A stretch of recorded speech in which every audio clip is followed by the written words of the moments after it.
welcome to the Republicans' White Pride rally disguised as a congressional hearing. It might be uncomfortable for some people on this committee to hear about the true history of America, and I hate that for them, but facts are facts.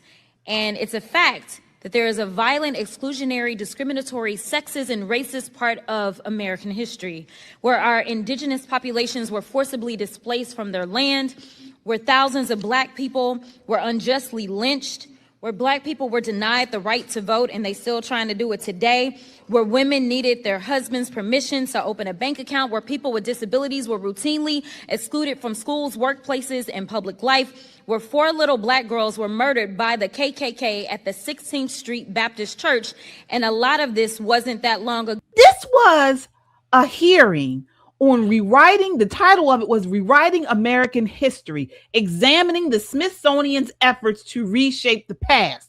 It was a House Oversight and Government Reform Subcommittee on delivering on government efficiency.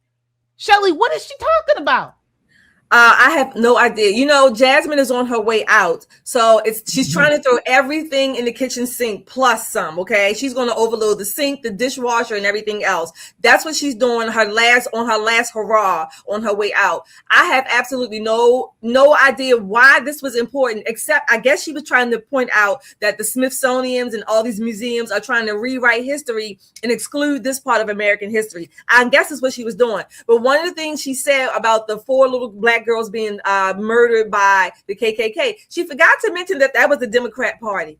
That was the KKK, in arm of the Democrat Party. She didn't say that the same party that she is proudly, a part of, the same party that continues this day to race hustle, to keep Black people, the same people that she claims that she wants to support, to keep them ignorant, illiterate, in impoverished positions, financially illiterate. Certainly, that's what she wants. The same Black people, Democrat Party, that wants to keep Black people in these little, collectives, I'll call them, so that they can block their votes, or at least they can path out or map out the votes that they want them to do. Same thing that she's talking about, but she's failing to look at I'll put the blame where it needs to go. Jasmine Crockett, I can't wait for January 2027. I don't like to rush the year. I like to enjoy every season. I like the 4 seasons, but I cannot wait until the winter of 2027, January, New Year's. We're going to party like it's 1999, like Jasmine was never on the scene. Yeah. Nicole, I mean, I've never even met a Klansman. I've never seen in person a Klansman, but she talks about it like it just happened yesterday. What are your thoughts, Nicole? I had the distinct displeasure of meeting one. He actually showed up to a speech I was giving, and I won't tell you what part of the DMV I was in, but he showed up because he assumed that I was a white woman, because he heard that the vice chair of the Maryland Republican Party was giving a speech. So he showed up. Unfortunately for him, the Republicans who know who I am, including a very popular sheriff, had some very pointed conversation for him and introduced him to the downside of the parking lot. They were like, oh no, not today. And he didn't seem to me to be someone that would strike fear in anybody's heart. If anything, he seemed kind of like a curmudgeonly old chubby dude. But all of that aside, it's not the boogeyman that she's making them out to be. Jasmine is auditioning. She needs a job. She's auditioning for CNN. She's auditioning for CBS and the ABC and MS Now. She's doing her best interpretation of what she thinks a performative Black liberal talk show host would be. Now, Abby Phillips, she is not. She's not going to sit there plain as Jane and let people talk over her. But she does give you the willies and the yuck like Joy Reid used to, right? Mm-hmm. Maybe she's the younger version of Joy Reid with more hair. You never know. You don't know how these 24-hour news cycle shows are going to stock up. I will say this. She gets more and more repulsive the closer and closer she gets to her last day. You would think that she would try to save a legacy that's not fraught with her dancing down the hallway in gaucho pants, right? A legacy that's not fraught with half-truths and race baiting. Maybe do a little something that she can be proud of, and the people from South Dallas can be proud of, because this ain't it. This is not it. And how about tell the truth, the whole truth? Okay. The U.S. ended slavery via the Civil War. Okay. And and there were more white majority Union Army members who fought for this than black. Okay. All right. Post 1865 amendments, like the Civil Rights Act of 1964, it was bipartisan with a stronger GOP support than Democrat. Okay. I mean, what she's talking about is it's not data supported. It's not supported by data. All right. But what is supported by data is what this hearing was about. The Smithsonian critique, which is actually legitimate. And we talked about this when this Smithsonian stuff came out, how they had these exhibits on whiteness and white culture. Okay. The infamous 2020 talking about race portal. Remember that, where they said that values and aspects of whiteness were hard work. All right. Individualism, self-reliance, the nuclear family, they said, was part of white culture. It was crazy. All right. We talked about this, at length. You remember that, Shelley? These exhibits that the Smithsonian had? Yeah, they did. They went on, I guess, a DEI diversion for a while. And so, again, the whole point of the Smithsonian is all the different museums. They're supposed to show history, period, whatever it is, not their little twisted versions of what they want it to be or just what they didn't like. The whole story. That's why they are in place, the Smithsonian, to do that. Jasmine Crockett, and along with, the Ben Crumps and the Al Sharpton types, all they focus on is race, skin color. And for the life of me, for as much as they focus on it, please tell me why Black people are still at the bottom of the socioeconomic scale, that these people claim that they're supposed to be fighting for all of these injustices, but they don't do anything to better the classes or the masses of Black people that they claim to purport. Again, I will do my alliteration. Progressive policies pulverize the people they purport to protect. Every time, mark it down. You can put a bet on it and you will win.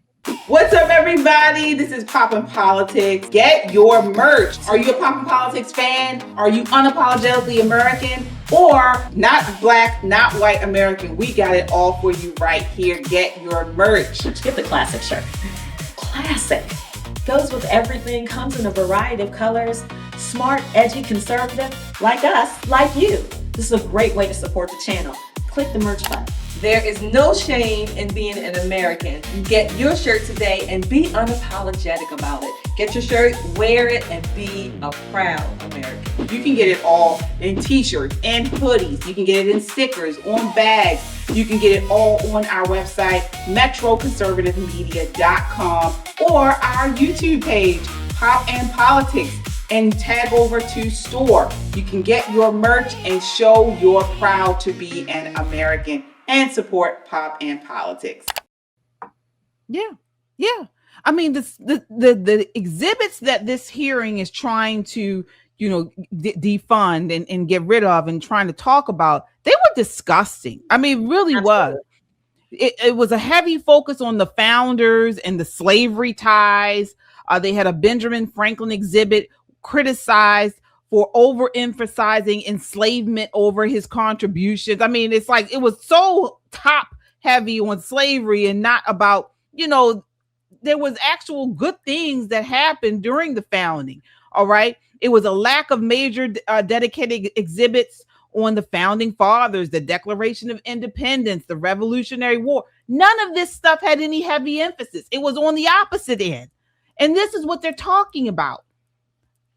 Yeah. The thing about the Smithsonian's, when you go to the museums, and each museum is kind of, you have of the Smithsonian of Art, you have the National African American Museum. So there are a bunch of museums, and you kind of get in where you fit in. Most people go to Air and Space because it's very cool. It's incredibly cool. There's lots of things to do. If you have children with you, it's really cool.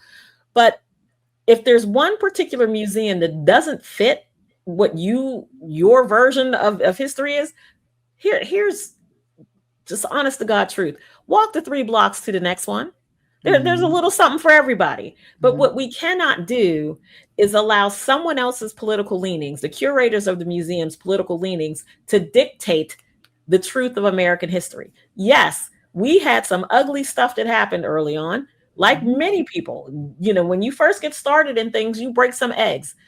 Eggs are hard, right? Everybody feels some kind of way. Whether you were an oppressor or you were oppressed, everybody's got a little bit of hair in that, right? But as we've moved on, some people just refuse to push forward. They want to continue to live in the strife and the agony and kind of beat everybody else over the head with it for their own personal gain, I will say that when you leave a Smithsonian Institute museum, you should feel uplifted about our nation. You should not come out angry. You should not come out belligerent. You should not come out mad at somebody. You should come out and say, man, we've got beautiful artifacts and beautiful documents that document the history of our great nation, the bad things, but a whole lot of the good things, because a whole lot of good has happened. 250 years haven't all been bad. It has not. That's what they don't focus on. And even if they want to just focus on Black people, they don't even mention the good things that for Black people that have happened. So that's what I mean. This is how you know that they are just grifters, and they're going to ride this every chance they get. They beat racism, KKK, slavery over the heads of Black people. This is all for Black people, as if there has been no good that has happened or that Black people have even been a part of in this country since the founding, in spite of our ugly past, the slavery and things like that. This is what I mean. When you only get one side of the story, I don't have a problem with the Smithsonian's or any other museum showcasing, if you will, American history, including the slavery portions, including the Jim Crow and the slave codes, because that is a part of our history. We can't deny it. But don't only sell me that story as if we're still in 1863.